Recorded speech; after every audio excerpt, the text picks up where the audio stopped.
Fee reimbursement అంట. ఎవడు పెట్టవన్నాడా నేను? ఫీజు రియంబర్స్మెంటు ఎవడు అడిగిండు? ప్రజలు ఎవడన్నా అడిగినరా? మీ తీటకు మీరు పెట్టుకున్నారు, అది మీ అవసరాని కోసం పెట్టుకున్నారు. ఇలా మీరు డబ్బులు ఇయ్యరు, వాడు తల్లిదండ్రుల దగ్గర డబ్బులు వసూలు చేస్తుండు. కాలేజోడు మీరు డబ్బులు ఇయ్యరు, కాలేజోడు సర్టిఫికెట్లు ఆపుకొని ఇలా డబ్బులు వసూలు చేస్తుండు. ఇలా ఎందుకు ఒప్పుకున్నావు? ఫీజులే తక్కువ రెడ్యూస్ చేయి, అడిగినప్పుడల్లా పెంచుడు కాదు, రెడ్యూస్ చేయి, తగ్గి ఫీజుల మీద నియంత్రణ కమిటీ అయ్యి వేసి ఈ 10,000 నీ ఇష్టం ఉంటే నడుపు, లేకపోతే మూసుకో. ప్రైవేట్ ఎవడికి కావాలి? ఎవడన్నా అడిగిండా ప్రైవేట్ కావాలని? ప్రైవేట్ స్కూల్ ఓపెన్ చేయాలని విచ్చలవిడిగా పర్మిషన్లు ఇచ్చేది మీరే. ప్రభుత్వ వ్యవస్థ మీరు సిగ్గు పోతుంది. ప్రభుత్వ జీతం తీసుకుంటూ ప్రభుత్వ విలాసాలలో తిరుగుతూ మీరు ఇవాళ ప్రభుత్వ శాఖలు నీకు ఉండాలి సిగ్గు చెప్పడానికి. శాఖలు పనిచేస్తలేవు, టీచర్ల పనితీరు మంచిగా లేదు, లేదా లెక్చరర్ల పనితీరులు మంచిగా లేవు అని చెప్పడానికి మీరు కదా సిగ్గుపడాల్సింది, మీకు కదా సిగ్గు ఉండాల్సింది. వాని మీద అధికారి ఎవడు? నువ్వే కదా. 5 ఏళ్ళ అధికారివి నువ్వే కదా.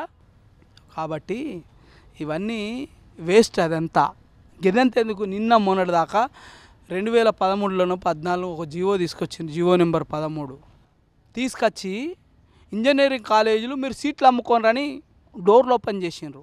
18 లక్షల అన్న, 18 లక్షల ముఖ్యమంత్రి 18 లక్షలకు ఒక సీట్ అమ్ముకుంటే నీ అకాడమిక్ ఇయర్లో వెబ్సైట్ నోటిఫికేషన్ వస్తే మేనేజ్మెంట్ కోటా మొత్తం అమ్ముకున్నారు.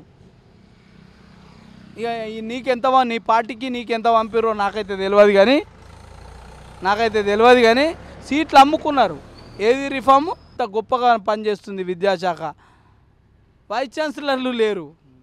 10 ఏళ్ళు IIITకి గంజాయి తాండవం ఆడుతుందడా. IIITలా గంజాయి చిన్నపిల్ల జేబులల్లా గంజాయి దొరుకుతుంది. చట్టం మార్చిపాడదోబు. కేంద్ర గవర్నమెంట్కి రిక్వెస్ట్ చేయి. మానవ వనరులే కదా ఈ దేశానికి ప్రగతి.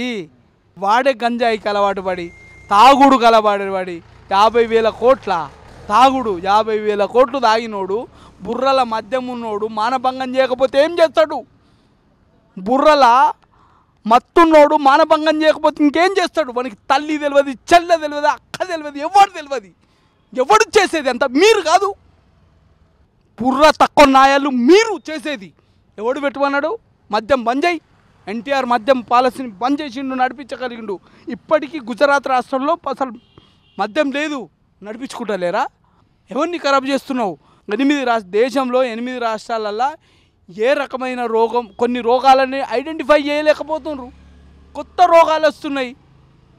అందులో 4వ రాష్ట్రం మనది. 4వ రాష్ట్రం రోగాలని ఐడెంటిఫై చేయలేని రాష్ట్రము 4వ రాష్ట్రం. ఏం పొడుస్తున్నాం చెప్పు అడవండి. నిన్న మొన్న 3 రకాల రోగాలు తెలంగాణ, ఉత్తర తెలంగాణ, దక్షిణ తెలంగాణ మొత్తం, ఉత్తర దక్షిణ అని తేడా లేకుండా తెలంగాణ మొత్తం టైఫాయిడ్, చికెన్ గున్యా, డెంగ్యూ 3 రోగాలు. ఏం చేస్తున్నాం? దానికో మంత్రిత్వ శాఖ. ఏం చేస్తున్నాం? వానలు వస్తాయని తెలియదా? ప్రజలని అవేర్ చేయాలని తెలియదా? వాళ్ళకు కావాల్సిన ఏదైతే అవసరాలు, కనీస అవసరాలు, వాళ్ళ భద్రత రీత్యా, వాళ్ళ ప్రాథమిక చికిత్స నిమిత్తము అలర్ట్ చేయాల్సిన అవసరం లేదా? కోట్ల రూపాయలు ఏడా ప్రైవేటు హాస్పిటళ్ళల్లో సంచులు లెక్క ముళ్ళేలు ఇడిచిపెట్టేస్తున్నారు పేద ప్రజలు. ప్రైవేట్ ఆసుపత్రులల్లో ఒక్క టెస్ట్ చేస్తే 2 టెస్టులు చేస్తే 4,500 రిసీటు బిల్లు. నువ్వు పనిచేస్తున్న మంత్రివర్గం పనిచేస్తున్నది గవర్నమెంట్లో, ప్రైవేట్లో కాదు. నువ్వు పనిచేస్తున్న గవర్నమెంట్ శాఖను సందర్శించక, గవర్నమెంట్ హాస్పిటల్లో ట్రీట్మెంట్ చేసుకోక, ప్రైవేట్ హాస్పిటల్లో పోతే గవర్నమెంట్ మీద మంచి పేరు ఎట్లుంటుంది? ఎవడో ఆ చెడ్డ పేరు తయారు చేసింది ఈ లుచ్చ రాజకీయ నాయకులు కదా. 5 ఏళ్ళకు అఫ్సల్ 5 ఏళ్ళకు పీక్తే పోయేటోళ్ళు వీళ్ళు కదా తయారు చేసింది చెడ్డ పేరు. అధికారుల కన్నా సోయి ఉండాలి కదా. వీడు వస్తాడు పోతాడు. నాకు భారత రాజ్యాంగం ప్రామాణికము, చట్టంకి లోబడి నేను పనిచేస్తాను, ఈయనకి సోయి ఉండాలి కదా. ఎట్లా వాడితే అట్లా, వాడు ఎవడు చెప్తే ఎట్లా వాడితే అట్లా, బుర్ర తక్కువడు చెప్తే సిస్టమ్ని ఖరాబ్ చేసింది మీరు. చెడ్డ పేరు వచ్చేది మీకు, మాకు కదా. ఇలా మా అవసరాలు తీరుతలేవు కదా అని అడుగుతున్నా నేను ఇవాళ. ఎట్లా పోవాలి నేను గవర్నమెంట్ ఆసుపత్రికి? దాని మీద చెడ్డ పేరు చేసి కూకున్నావు కదా. గవర్నమెంట్ పాఠశాలకి ఎట్లా పోవాలి? దాన్ని చెడ్డ పేరు చేసి కూకున్నావు కదా. ఎట్లా పోతా నేను? ఎట్లా పోతా? నువ్వే కదా ఒక రాజకీయ నాయకుడు ఉండి దానికి మంచి పేరు తీయవలసింది. పోయి పరిపాలనలో భాగస్వామ్యమై ఇలా చెడ్డ పేరు తెచ్చి ఇలా అవి బాగలేవు, బాగా ప్రజలు నమ్ముతారు. ఎట్లా నమ్ముతారు? నమ్మకాన్ని కలిగించాల్సింది నువ్వు కదా. నీ బిడ్డనేమో అక్రెడిట్ స్కూల్లో చదువుతాడు, నా బిడ్డనేమో గవర్నమెంట్ పాఠశాలలో చదువుతాడు. ఎట్లా నమ్మకం కలుగుతుంది? నువ్వు ఎంప్లాయీవే, నేను ఎంప్లాయీనే, అవునా? మరి ఎట్లా చదివిస్తాడు? టీచర్ కొడుకు ప్రభుత్వ పాఠశాలలో ఎట్లా టీచింగ్ చేపిస్తాడు?